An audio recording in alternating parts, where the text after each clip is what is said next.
Now it's time for our weekly segment Central Asia in Focus.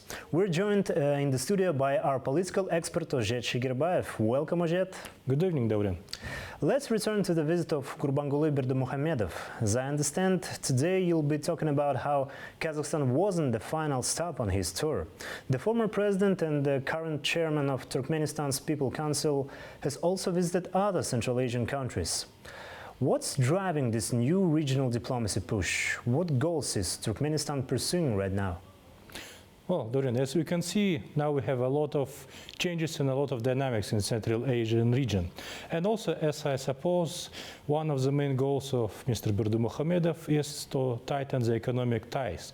For instance, in Turkestan, he discussed with our president, Mr. Kassym-Jomart Tokayev, the issue of increasing the trade turnover to 1 billion of USD. The same issues were discussed in Kyrgyzstan and Samarkand. I see. Thank you very much, Ozhet. The floor is yours. Thank you. I'll be ready to start in a moment.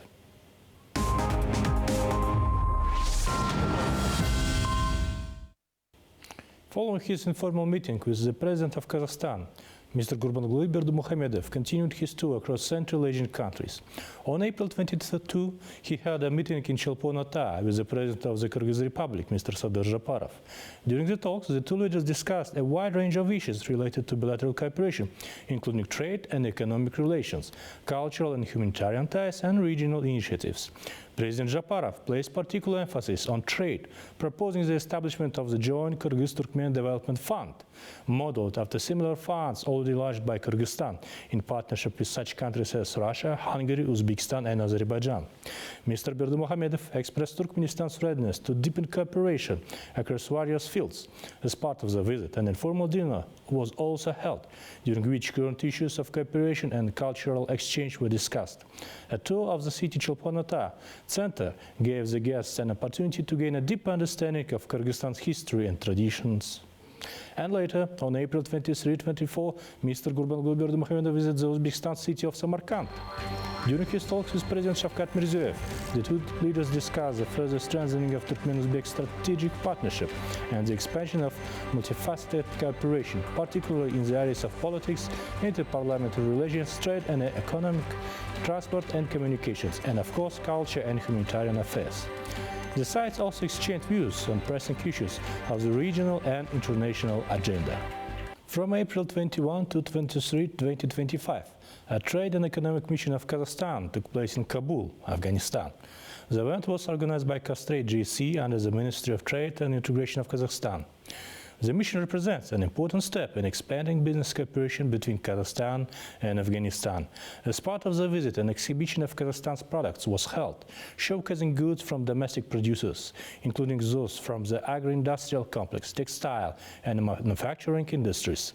This mission is a continuation of the roadmap signed in October 2024 and follows up on the agreements reached during the Kazakhstan-Afghanistan Business Forum, which was held earlier in Almaty.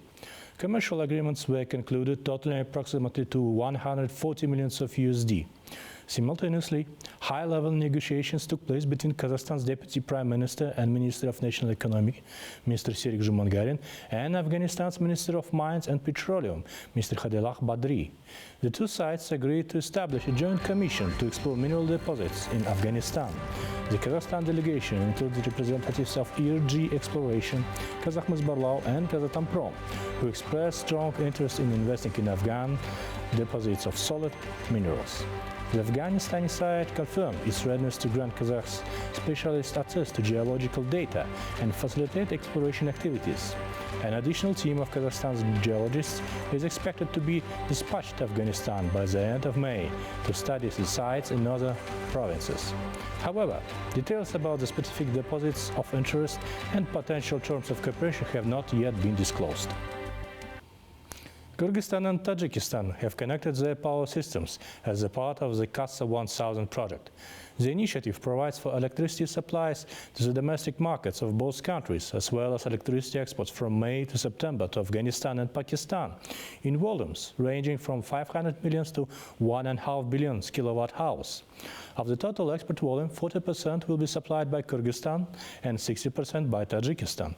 The export tariff has been set at 5.15 US cents per kilowatt-hour for Pakistan and 5.1 US cents per kilowatt-hour for Afghanistan. The tariff includes the payment of the funds provided by a consortium of banks for the construction of the project. The total cost of the Kazakh 1000 project amounts to 1.1 billion of USD. Construction work on Kazakh 1000 began in 2018. As of this year, a 500 kV transmission line has been completed, stretching approximately 480 kilometers from the Datka substation in Kyrgyzstan to the Sukt substation in Tajikistan. On the Kyrgyz side, 456 kilometers of transmission lines were built, along with the addition of a new 500 kilowatts bay at the Datka substation. The transmission line passes through the Jalalabad, Osh and Batken regions of Kyrgyzstan. On April 16, the first freight train from Usia, which is located in China's Jiangsu province, was dispatched along the China-Kyrgyzstan-Uzbekistan multimodal international cargo transport route. The containers will be delivered by rail to Kashgar, where they will be transferred to the trucks. The cargo will then enter Kyrgyzstan through Irkistan border, crossing and continue onward to Uzbekistan. The shipment includes mechanical equipment, plastic products and the other goods.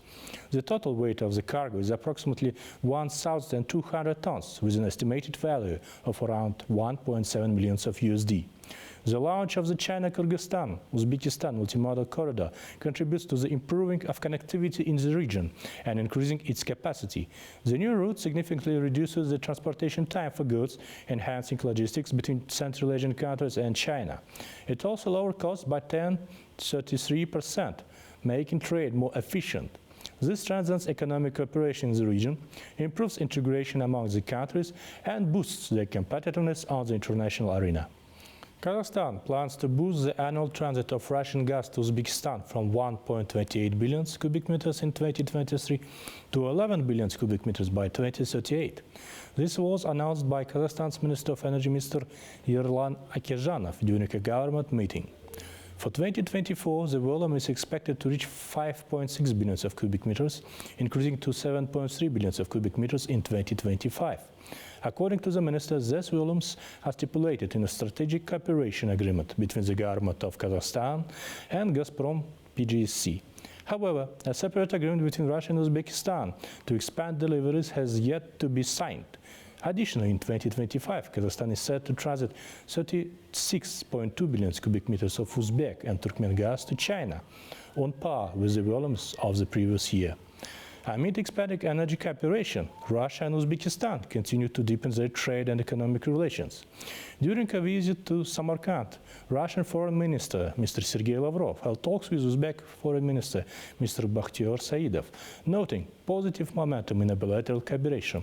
Sergei Lavrov stated that trade, economic and investment ties between countries are developing, with specific pathways identified for their consistent and significant expansion. He emphasized that the volume of mutual trade continues to grow. Mr. Saidov, in turn, highlighted the symbolic importance of current cooperation ahead of the upcoming 80th anniversary of the victory in the World War II, which will be commemorated with the participation of both countries' leaders in Moscow. In addition to bilateral issues, the ministers discussed regional cooperation within the framework of such organizations as CIS, SCO, and the Central Asia 5+ Russia format. Mr. Lavrov also announced that a summit between Russia and Central Asian nations will be scheduled for the fall of 2025. That's all from my part for today, Dorian. Giving the floor back to you. Thank you very much, Ozhet, for this detailed review.